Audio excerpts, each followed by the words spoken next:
امام حسین علیہ السلام کو پیش کیا۔ آج عزیزان گرامی جس روز شہادت ہے ہمارے چوتھے امام زین العابدین علیہ السلام،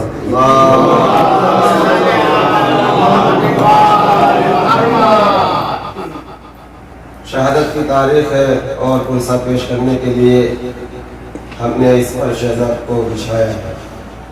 عزیزان گرامی، جس حدیث کا عنوان آپ کے سامنے قرار دیا، افضل الاعمال احمدھا، یعنی انسان آزاد ہو، انسان فری ہو، کوئی رنج نہ ہو، کوئی غم نہ ہو، اگر وہ انسان عبادت کرے تو عبادت ہے، لیکن اگر انسان ہتھکڑیوں میں ہو، پیروں میں بیڑیاں ہو، جھگڑا اور عبادت کرے تو اس کی عبادت اور منزل میں ہو۔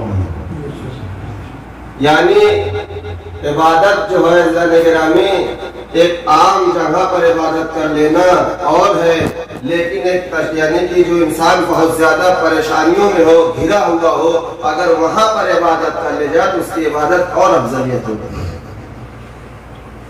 آپ غور کریے کہ اگر آپ پر کوئی ظلم ہو رہا ہے یا ابھی آپ کی کوئی سخت کام ہے، آپ کے پاس آپ نکل رہے ہیں، باہر جا رہے ہیں، نماز کا وقت ہونے والا ہے اور آپ باہر جا رہے ہیں، کسی کام بھی ضروری ہے اور نماز بھی ضروری ہے، اگر آپ اور اس میں سے وقت نکال کر کے اگر آپ نے نماز پڑھا تو نماز کی افضلیت اور ہوگی، اس نماز کی افضلیت اور ہوگی۔ لہذا جناب سید سجاد ایسے امام محمد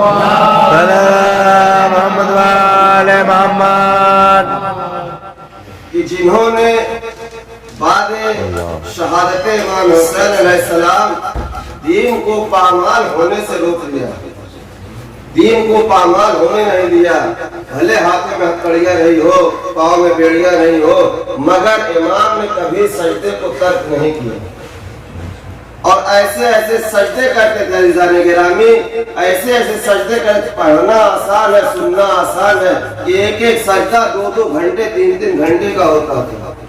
ہم اور آپ سے پڑھ لیتے ہیں اور سن لیتے ہیں، پڑھنا اور ہے، سننا اور ہے، لیکن کرنا عزیزان گرامی وہ بھی اس حالت میں کہ ہتھکڑیاں ہو اور بیڑیاں ہو، کہ امام سجدے میں ہو، سجدہ طولانی سجدہ ہوتا ہے۔ ایک روایت ہے حضرت عزیزان گرامی انہوں نے نقل کی ہے کہ امام زین العابدین علیہ السلام جب سجدے میں گئے تو شیطان اژدہے کی شکل میں آیا اور امام کے انگوٹھوں پر چبانا شروع کر دیا، انگوٹھے کو چبانا شروع کر دیا، لیکن امام کے سجدے میں کوئی خلل نہیں پیدا ہوا، کوئی فرق نہیں ہو رہا، کوئی خلل نہیں پیدا۔ کیوں؟ ایک مرتبہ وہی شیطان باہر آ کر کے نکلتا کہتا ھذا سید الساجدین، یہ ہے زین العابدین، درود پڑھیے بر محمد،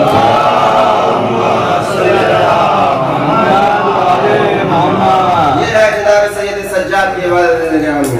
سید سجاد عبادت کرتے تھے، ایسے ایسی عبادت، ایک شور ہوا ایک مرتبہ، امام سید سجاد نماز میں مبتلا ہے، سجدے میں سر ہے اور شور اٹھ رہا ہے، کیا؟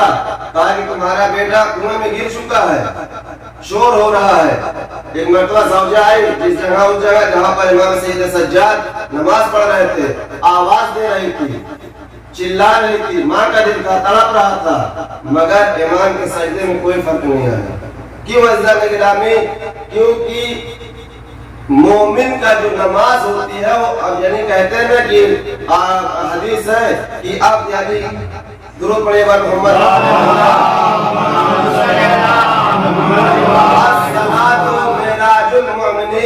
یعنی مومن کی نماز معراج پر ہوتی ہے۔ اب عزیزان گرامی جب جناب سید سجاد نماز کے لیے جاتے تھے تو اب دنیا سے منقطع ہو جاتے تھے، اب وہ معراج پر رہتے تھے، لہذا جب یہ آواز آ رہی تھی امام کو کوئی آواز نہیں سنائی دی، امام سجدے کو طول دیتے گئے عزیزان گرامی۔ ایک مرتبہ جب سجدہ ختم ہوا اب اتنا شور ہو رہا تھا، اتنی چلاہٹ ہو رہی تھی، زوجہ خیمے میں بھی آ کر کے جس حجرے میں امام نماز پڑھ رہے تھے اس میں بھی آ کے آواز دی، مگر امام سید سجاد کے کانوں میں کوئی آواز نہیں گئی۔ ایک مرتبہ جب نماز ختم ہوئی، نماز ختم ہونے کے بعد زوجہ آئی، آنے کے بعد کہتی ہے کہ ہمارا بیٹا کنویں میں گر گیا۔ کہا اچھا، کہا اتنا